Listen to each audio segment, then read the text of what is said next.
Write a 150-word introduction for my YouTube video story on this black man insulted by boutique staff. What he does next changes their lives forever in just 2 weeks. Start with a compelling hook that grabs the audience's attention and sets up the main storyline. The introduction should establish the tone, create suspense, and introduce the primary characters or themes. Make sure to naturally include keywords relevant to the topic and leave the story on a cliffhanger or unresolved tension for the next part. Also, do not make any headings. Only write story in paragraphs. Also, keep the wording simple and natural tone. Also, make the script human-centric and don't give feel of AI generated. Also, don't create violated content which can affect YouTube policy. Marcus had always been a calm, collected person. He worked as a graphic designer, loved art, and enjoyed quiet evenings with a good book. But that day, something in him snapped. The comment was unexpected, out of place, and fueled by a kind of judgment that Marcus had experienced far too often in his life. It wasn't the first time he'd felt looked down upon for the color of his skin, but this time felt different. The boutique was known for its high-end, exclusive image, and yet here he was, an outsider. The staff, oblivious to how their words had cut, continued to carry on with their day, assuming nothing had changed. But Marcus had a plan, one that no one would see coming. He knew he wasn't just fighting for himself, he was fighting for something bigger, something that would leave a lasting impact, and he was ready to let them all feel it. As Marcus left the boutique that afternoon, he didn't feel anger or sadness. He felt something else entirely, a quiet determination. The more he thought about what had happened, the more he realized that it wasn't just about a rude comment, it was about the bigger picture. His community, his friends, and countless others had faced similar treatment, but what if he could turn this moment into something powerful?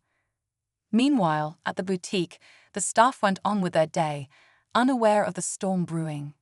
Lisa, the manager, had been the one to make the comment, but she hadn't meant it to be cruel.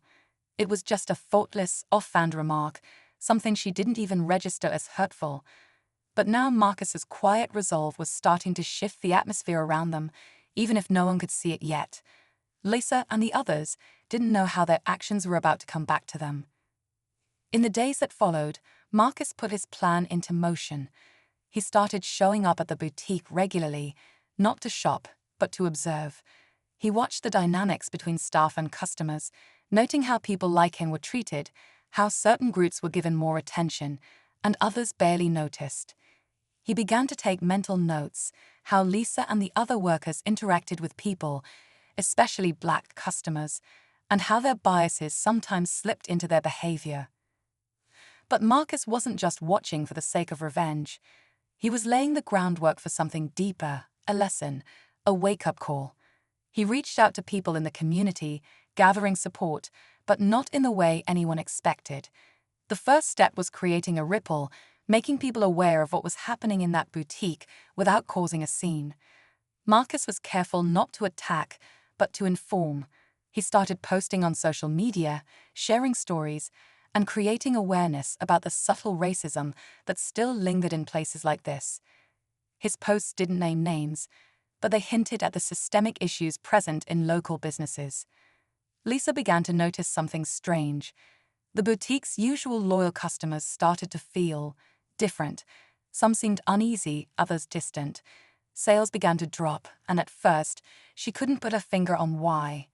But as the days went by, it became clear that something was shifting, something they hadn't anticipated. There were whispers, but no one dared to confront her directly. Still, Lisa couldn't shake the feeling that things weren't the same. And Marcus, he wasn't done yet. As the weeks went by, the pressure on the boutique continued to grow. The once bustling store now felt eerily quiet. Customers were asking questions, subtle, probing ones about the store's values and practices. Marcus's online posts had sparked conversations that rippled throughout the community, and the more people learned, the more they began to question. Whispers of a larger issue began to echo through social media, and soon local news outlets picked up on it. Lisa could feel the shift in the air. There were moments when she caught herself looking at customers differently, as though she could sense their judgment. Some were even questioning her directly, asking if the boutique stood behind their actions, asking if the staff had been trained properly. She couldn't escape it anymore, the feeling that her business, her reputation, was crumbling under the weight of something that had started so small, and yet she had no idea how to fix it. One night, as Marcus sat at his computer, he received a message from an old friend, a journalist who had been following the story from the sidelines. The message was short, but loaded with significance. "You're not alone.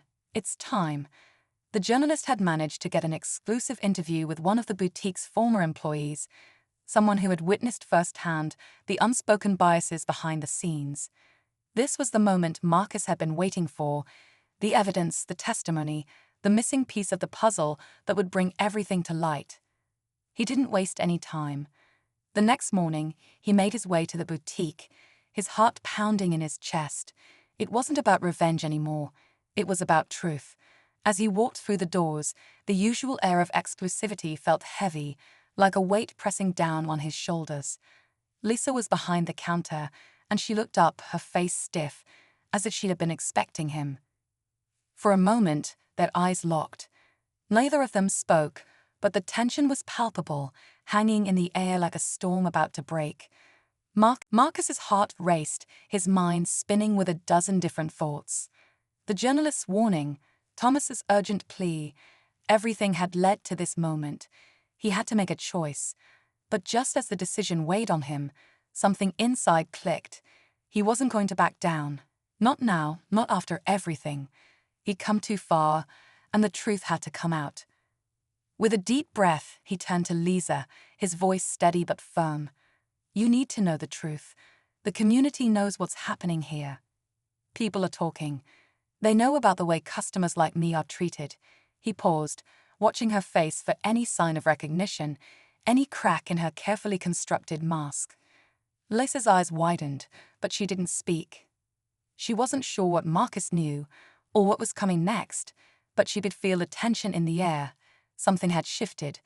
The power dynamic had shifted. The boutique was no longer in control. Suddenly, the door opened again, and a group of people walked in, community members, activists, and those who had supported Marcus from the start. They didn't storm the place, but their presence was undeniable. They were there to stand with him, to make sure the truth would be heard. The room filled with whispers, and Marcus felt the weight of their collective gaze, a sea of faces who had all come together in solidarity. Lisa looked around, realizing the full scope of what was unfolding. Her stomach churned as she realized just how much damage had been done. The store wasn't just losing customers, it was losing its reputation, its status in the community. But then the door opened once more. A figure walked in, and Marcus froze. It was Thomas. But this time, Thomas wasn't alone. Behind him were two men in suits, local officials. One of them was the same person Marcus had heard rumors about, a businessman who held significant sway in the town. The same people who had the power to shut everything down. And Thomas. Thomas had been working with them all along. The realization hit Marcus like a thunderbolt. Thomas had known. With the live stream still going, the community rallied around him, not just as a consumer, but as a person who had finally taken a stand against the system. The stakes had been raised, but so had the awareness.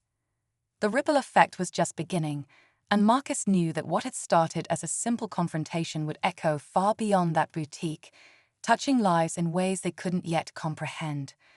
As the dust settled and the live stream ended, Marcus stood in the boutique, surrounded by a community that had come together in unexpected solidarity. The initial shock of the confrontation began to fade, replaced by a quiet but powerful sense of change. The boutique's doors would never swing open the same way again. Lisa, still reeling from the events, made the first move toward redemption. She publicly acknowledged the store's mistakes, promising to reevaluate its staff training and approach to inclusivity.